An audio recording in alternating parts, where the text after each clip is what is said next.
Donc, on va aborder les deux derniers blocs. On va se réinstaller un petit peu avec le tab bloc et le bloc paravertébral et on aura fini cet atelier reprenant les 9 blocs principaux, à savoir les 3 blocs du membre supérieur, les 3 blocs du membre inférieur et 3 blocs de diffusion qui vous permet de faire à peu près 95% de votre pratique en anesthésie loco-régionale.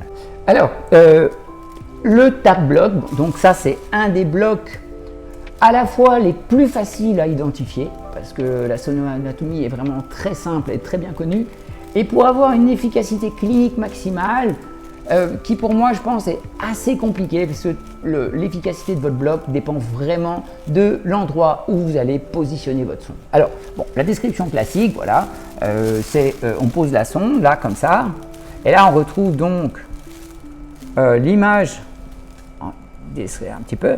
Alors là, c'est caractéristique, hein, d'accord. Vous avez les 3 couches, les intestins qui bougent ici, le transverse, l'oblique interne et l'oblique externe. Donc, un tab bloc, c'est ça. Après, votre efficacité va dépendre de l'endroit où vous allez positionner votre sonde. Un petit conseil, parfois, chez des patients un petit peu pléthoriques ou avec un padicule adipeux, le fait de compter peut être un petit peu difficile. Je vous conseille de commencer par l'intérieur, par les intestins. Les intestins sont facilement reconnaissables puisque ça bouge. Et puis, vous saurez que votre tab bloc, c'est l'avant-dernier. Donc, on voit même là, avec la résolution de l'appareil, les petites ramifications qui sont donc entre l'oblique interne et le transverse. Donc, votre cible de diffusion est ici. Hein. Donc, partez plutôt de l'intérieur et faites pas 1, 2, 3, mais faites plutôt 3, 2, 1 et puis votre site de diffusion sera entre l'avant-dernière structure. Hein. Ça évite parfois de confondre avec une épaisseur de graisse. Hein. D'accord ?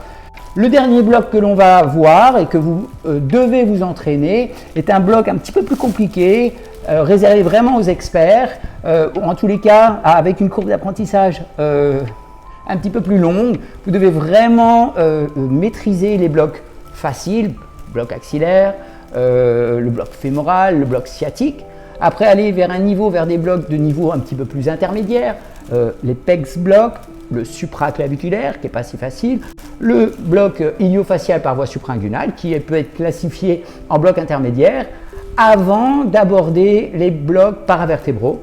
Tout simplement parce que l'angulation est plus importante, vous êtes très proche des trous de conjugaison et puis également de la plèvre. Mais c'est un bloc qui a une efficacité redoutable, qui a une efficacité aussi importante qu'une péridurale, alors que ce soit sur la chirurgie thoracique avec des blocs paravertébraux ou dans la chirurgie colique et digestive avec des blocs paravertébraux unilatéral ou bilatéral un petit peu plus bas. Hein. Donc on va se positionner, en fait moi je me positionne comme une péridurale, je l'ai fait en position assise parce que je suis plus à l'aise, mais vous pouvez tout à fait les faire en position allongée sur un patient décubitus latéral. Moi je suis plus à l'aise assis, généralement je les fais sur un patient réveillé pour aller plus vite et surtout avoir une meilleure visualisation de mon aiguille et de l'endroit où je vais ponctionner. Alors on s'installe et puis on vous montre ce dernier bloc. Voilà le dernier bloc de la série de cet atelier pratique de l'étape numéro 4, le bloc paravertébral avec sa déclinaison en érecteur spinaï. Alors bon, moi comme je vous ai dit, je le fais en position assise, hein, d'accord, et puis donc on passe un petit peu comme ça et puis on retrouve l'image. Voilà, donc on a là exactement avec les apophyses transverses et vous voyez, alors je me déplace un petit peu, la plèvre qui est ici, hein, et donc le site d'injection pour un bloc paravertébral, c'est à ce niveau-là, c'est ce petit triangle sous le ligament, hein, d'accord, intercosto-transverse, je ne sais plus exactement comment il s'appelle, voilà, c'est celui-ci qui est ici, voilà, et le site d'injection c'est là, et vous devez voir votre plèvre qui s'affaisse. Donc, votre aiguille, vous pouvez le prendre par ici, vous pouvez prendre avec une angulation un petit peu comme ça pour être moins gêné par les apophyses transverses. Et vous voyez bien, on retrouve le dessin du début avec les deux processus osseux et puis les muscles qui sont entre les deux repères osseux, bon, qui peuvent prendre des noms différents en fonction du niveau où vous êtes. À la rigueur, c'est surtout cet aspect de sonoanatomie qui est important et le site d'injection. Donc vous voyez comme ça. Alors une petite précision, ça c'est le bloc paravertébral.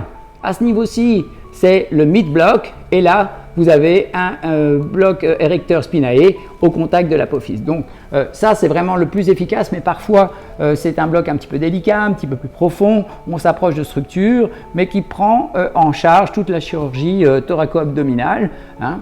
Le bloc l'ESP, le bloc érecteur spinae, est un très bon bloc, par exemple, en cas de trauma de la paroi ou, par exemple, pour les lumbago aigus et tout ça. Donc là, vous arrivez au contact uniquement de l'os et vous injectez à ce niveau-là. Le paravertébral, c'est quand même le bloc le plus efficace, mais qui demande une expertise un petit peu plus grande.